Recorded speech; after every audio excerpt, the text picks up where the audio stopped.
Hello everyone, welcome back to the channel. In today's video, I'm going to show you how to connect your Roku remote to TV.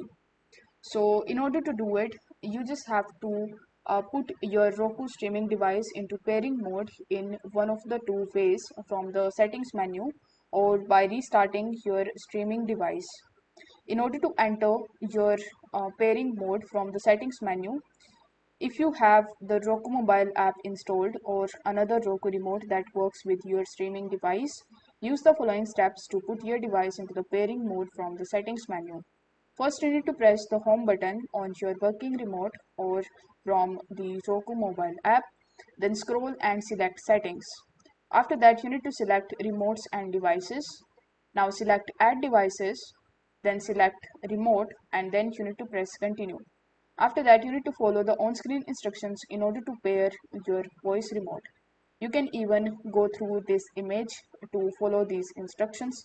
If you want to restart your streaming device to enter into the pairing mode, then you just have to remove the power cord from your streaming device, then wait at least 5 seconds.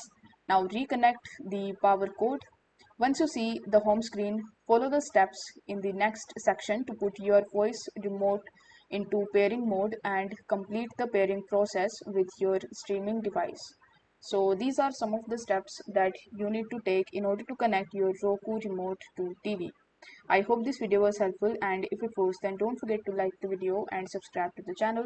Thank you so much for watching.